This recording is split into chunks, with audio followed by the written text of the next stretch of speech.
नमस्कार दोस्तों, आपका अभ्यास सीरीज़ के अंदर हम अभ्यास सीरीज़ में हर एक सब्जेक्ट को कंप्लीट कर रहे हैं। सबसे पहले हमने इंडियन पॉलिटी को लिया है और हम पूरी इंडियन पॉलिटी का रिवीजन कर रहे हैं थ्रू एमसीक्यूज़। हमने ऑलरेडी चैप्टर 6 तक कंप्लीट कर लिया है। आज हम चैप्टर 7 को कंप्लीट करेंगे जिसका नाम है सिटीजनशिप। तो देखिए, पहले हम कंसेप्ट समझ लेते हैं, उसके बाद हम अपने पीवाईक्यूज़ करेंगे। सिटीजनशिप जो मेंशन है वो हमारे पार्ट सेकंड के अंदर है और आर्टिकल 5 से लेके 11 तक, जो आर्टिकल 5 से लेके 11 तक है वो हमारे सिटीजनशिप के साथ डील करते हैं। अब देखो, जो भी आर्टिकल्स इंपॉर्टेंट होते हैं वो आपको मैं बताते जा रहा हूँ साथ साथ। आर्टिकल 1 डिस्कस किया, 2 डिस्कस किया, 3 एंड 4, लेकिन 5 से लेके जो 10 तक जो आर्टिकल्स हैं वो इम्पोर्टेंट नहीं है। हम ओनली आर्टिकल 11 ही इम्पोर्टेंट है, हम ओनली आर्टिकल 11 को ही डिस्कस करेंगे यहाँ पर। देखो, आर्टिकल 11 क्या करता है? आर्टिकल 11 हमारे पार्लियामेंट को एम्पावर करता है, पार्लियामेंट को ऑथराइज करता है कि आप कानून बना सकते हो, आप लॉ बना सकते हो रिगार्डिंग द सिटीजनशिप। और इसी पावर को यूज़ करके पार्लियामेंट ने इंडियन सिटीजनशिप एक्ट 1955 बनाया। ये बहुत ही इम्पोर्टेंट एक्ट है। इसमें बता रखा है कि किस तरीके से कोई भी व्यक्ति इंडियन सिटीजनशिप को ले सकता है, एक्वायर कर सकता है, और किस तरीके से इंडियन सिटीजन कैसे अपनी सिटीजनशिप को लॉस कर सकता है। ये पूरा प्रिस्क्राइब्ड है, दे रखा है, मेंशन है इंडियन सिटीजनशिप एक्ट 1955 में, इसलिए ये बहुत इंपॉर्टेंट हो जाता है। देखिए, अब इस एक्ट के तहत, इस एक्ट में 5 रास्ते हैं, 5 वेज हैं जिससे आप सिटीजनशिप को एक्वायर कर सकते हैं। ये याद होने चाहिए। आप लोगों ने जब सिटीजनशिप पढ़ा होगा अपने कोचिंग्स में या अपनी बुक्स में, तो आपने बहुत डिटेल में पढ़ा होगा। हम यहाँ पर पूरी डिटेल में नहीं कर रहे, बस आपको हल्का रिवाइज कराते जा रहे हैं। जो 5 वेज कौन से हैं जिससे आप सिटीजनशिप को एक्वायर कर सकते हैं, वो है birth, by descents, by registration, by naturalization और बाय इनकॉर्पोरेशन ऑफ टेरिटरी। अब देखिए, ये तो एक्वाइजेशन की बात होगी। अब आता है हमारे 3 रास्ते हैं जिससे आप सिटीजनशिप को लॉस कर सकते हैं, वो है बाय रेनुंशिएशन, टर्मिनेशन और बाय डेप्रिवेशंस। ठीक है। और एक और चीज़ आपको बता दें कि इंडियन कॉन्स्टिट्यूशन में सिंगल सिटीजनशिप का कंसेप्ट अडॉप्ट करके रखा हुआ है। अच्छा, जो सिंगल सिटीजन का जो सिस्टम है, ठीक है, जो सिंगल सिटीजनशिप का सिस्टम है या कंसेप्ट है, उसको कहाँ से अडॉप्ट किया है? वो अडॉप्ट किया है हमारे ब्रिटेन में। अच्छा, यूएस के अंदर सिंगल सिटीजनशिप है या डुअल सिटीजनशिप है? ध्यान रखना, यूएस के अंदर डुअल सिटीजनशिप है, यूएसए के अंदर डुअल सिटीजनशिप है। देखो, सिटीजनशिप इतना बड़ा चैप्टर नहीं है, ये बस छोटा सा चैप्टर है। अब हम डायरेक्ट अपने एमसीक्यूज़ की तरफ करते हैं। और हर एक क्वेश्चन बहुत इंपॉर्टेंट है, पीसीएस में आ रखा है। Question number first,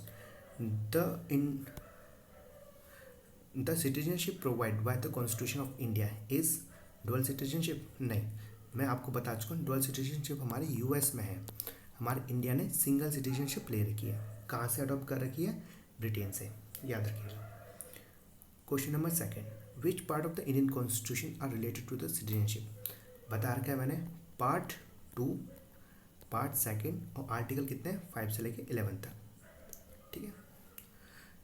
question number third, in which part of the constitution of India we find the provision relating to the citizenship? बता चुका हूँ आपको, पार्ट 2। और हमने पहले भी चैप्टर्स वाइज जो हमने चैप्टर किए थे, पार्ट्स के हमने पूरा बहुत अच्छे से डिटेल में करवाया है। फिर से मैं आपको रिवाइज करवाता हूँ यहाँ पर। तो जो पार्ट 1 है वो है हमारे स्टेट्स और इट्स टेरिटरीज। ठीक है, स्टेट्स और टेरिटरीज के बारे में है पार्ट 1। पार्ट 2 यही है हमारा सिटीजनशिप। पार्ट 3 फंडामेंटल राइट्स है। पार्ट 4 डीपीएसपी है। पार्ट 4 का ए फंडामेंटल ड्यूटीज़ है। पार्ट 5 हमारा यूनियन गवर्नमेंट है। पार्ट 6 स्टेट गवर्नमेंट है। पार्ट 7 को डिलीट हो चुका है, ध्यान रखना, पार्ट 7 को डिलीट कर दिया गया है। अब आता है पार्ट 8 यूनियन टेरिटरी है। पार्ट 9 हमारी पंचायत है। पार्ट 9 का ए म्यूनिसिपैलिटी है। पार्ट 9 का बी कोऑपरेटिव सोसाइटीज़ है। ठीक है। और पार्ट 10 हमारा शेड्यूल एरिया और ट्राइबल एरियाज है। ठीक है। और भी हैं, कितने पार्ट्स हैं टोटल? टोटल 22 हैं, और पूरे 22 हमने शायद कवर कर रखे हैं हमारे पिछले वाले चैप्टर्स में, पिछले वाली वीडियोस में। अगर आपने नहीं देखी तो आप एक बार देख लीजिएगा। तो हमने पता लगा लिया सिटीजनशिप कौन सा पार्ट के साथ डील करता है, पार्ट सेकंड के साथ। अब बढ़ते हैं हम question number 4। Which one of the following feature of the citizenship in India is correct? ठीक है, डुअल सिटीजनशिप नहीं, डुअल सिटीजनशिप फिर से बता रहा हूँ मैं, यूएस के पास है। हमने जो ले रखा है वो है सिंगल सिटीजनशिप। ठीक है, single citizenship of a whole of India. ठीक है, question number 5, Indian citizenship can not be obtain by birth. कर सकते हैं, फिर से आपको बता रहा हूँ, रिवाइज कर रहा हूँ। इंडियन सिटीजनशिप एक्ट 1955 के तहत हम पाँच तरीके से इंडियन सिटीजनशिप को एक्वायर कर सकते हैं। वो है by birth, naturalisation, registration, acquisition of the territory और बाय डेसेंट्स। अब देखो, कैन नॉट बी ऑब्टेन बोल रखा है। ठीक है, बाय बर्थ कर सकते हैं, नेचुरलाइजेशन कर सकते हैं, absorbing any part of the land, मतलब वही एक्विजिशन ऑफ टेरिटरी, बात वही है, लिखने का तरीका चेंज कर दिया बस, और depositing money in the Indian bank. ऐसा कोई भी नहीं है, अगर ऐसा करने लग गए तो बस। ठीक है, ऐसा नहीं है। तो 5th का D answer. Question number 6, a citizen of India will lose his और हर सिटीजनशिप इफ ही और शी। यूपी पीसीएस मेंस 2017 में आ चुका है, सब आ चुके हैं, जैसे ये 41 बीपीएससी में प्री 1996 में, यूपी पीसीएस प्री 2015 में, सारे इंपॉर्टेंट क्वेश्चन हैं। तो पहला, रेन्यूशिएशन इंडियन सिटीजनशिप, बिल्कुल सही है। 3 रास्ते हैं, कौन से 3 वेज दे रखे हैं हमारे सिटीजनशिप एक्ट 1955 के अंदर। कौन सा? रेन्यूशिएशन, टर्मिनेशन और डेप्रिवेशन। ठीक है, ये आपको तीनों को पता होगा कि इनके अंदर क्या क्या प्रोविजंस हैं, आपने कोचिंग्स में या फिर अपने बुकों में पढ़ा होगा। और यहाँ पर अगर मैं बताने लगा तो काफ़ी बड़ा लंबा वीडियो बन जाएगा, और मैं चाहता भी नहीं हूँ कि यहाँ पर डिस्कस किया जाए। हम जैसे ही अभ्यास सीरीज़ को ख़त्म हो जाएंगे, जैसे हमारे अभ्यास सीरीज़ ख़त्म हो जाएगी, उसके बाद हम दूसरी सीरीज़ लाएंगे जिसमें आपको हर एक सब्जेक्ट को चैप्टर वाइज कंप्लीट करवाएंगे, पूरा कंसेप्ट, एमसीक्यूज नहीं, पूरे कंसेप्ट को करवाए जाएंगे ओनली। ठीक है, रिनाउंसेस इंडियन सिटीजनशिप, बिल्कुल सही है। Voluntary acquire the citizenship of another country, बिल्कुल सही है। Marry a citizen of another country, नहीं। क्रिटिसाइज द गवर्नमेंट, नहीं। तो यह है 1 और 2। ठीक है, क्वेश्चन नंबर 7,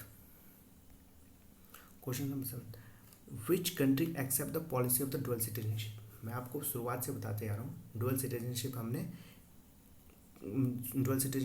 हमने अडॉप्ट नहीं कर रखी, किसने अडॉप्ट कर रखी है? यूएसए ने। ठीक है, question number 8, who/which of the following is competent to prescribe conditions for acquisition of the citizenship? कौन है? पार्लियामेंट। ठीक है, जो आर्टिकल 11 है उसने पार्लियामेंट को ऑथराइज कर रखा है कि आप लॉज को क्रिएट कर सकते हो, लॉज बना सकते हो रिगार्डिंग टू सिटीजनशिप्स। ठीक है, question number 9, when was the citizenship amendment bill 2019 pass by the parliament? 9 दिसंबर 2019। काफ़ी हंगामा हुआ था उसमें। Question number 10, consider the following statement. दो आर्टिकल 371 और 371A to 371I were inserted in the Constitution of India to meet regional demand of Nagaland, Assam, Manipur, Andhra Pradesh, Sikkim, Mizoram, Arunachal Pradesh, Goa. बिल्कुल सही है। देखो, इसकी ट्रिक बना के रखी है, जिस तरीके से मैंने याद करता है इस तरीके से आप भी याद कर सकते हो। और ध्यान रखना कि 371 से क्वेश्चंस को पूछा जाता है। ठीक है, देखो इसकी मैं ट्रिक बताता हूँ आपको। नाम, NAM, जैसे मैंने याद किया वैसे याद करना है। 5-6 बार आप रिवाइज करोगे तो आपको भी याद हो जाएगा। नाम, ऐप, APP, ये कैपिटल लेटर्स में होना चाहिए। हाँ, और ऐप, नाम, app, simple mean Arun Gokar, ऐसा ही है। नाम, app, simple mean Arun Gokar. ठीक है, N फॉर नागालैंड। देखो 371 है वो हमारे महाराष्ट्र और गुजरात के साथ डील करता है, लेकिन 371 ए से स्टार्ट करते हैं, हमारा ये वाली ट्रिक स्टार्ट होती है, 371 ए से वाली स्टार्ट होती है। N4 ये है एन ए, ये है बी, ये है सी, ये डी और ये ई, ये है एफ, ये है जी, ये है एच, ये है आई और ये है जे। ठीक है, अब देखो, अब उनके फुल फॉर्म याद कर लेते हैं। अब देखो ए बी सी डी जो लिखा हुआ है वो क्या है, यह 371 का ए, 371 बी, 371 सी, 371 डी और ई, 371 एफ, ऐसे करके 371 जे तक है। अब देखो N4 Nagaland, A4 Assam, M4 Manipur, AP मतलब Andhra Pradesh, SI simple, SI for Sikkim, MI है लेकिन थोड़ा सा याद कर लेना, MI मिजोरम, अरुणाचल प्रदेश, गोवा एंड कर्नाटका। नामा ऐप सिंपल मीन अरुण गो कर। ठीक है, क्वेश्चंस आगे आएंगे, आगे हम पढ़ेंगे इसको। ठीक है, तो आशा करता हूँ ये सही लगी होगी आपको, मैंने तो ऐसे याद किया है, अब आपकी इच्छा। Second statement, constitution of India and the USA United state of America envisages a dual policy, the union and the state but single citizenship नहीं, USA में डुअल सिटीजनशिप है, इंडिया में सिंगल सिटीजनशिप है।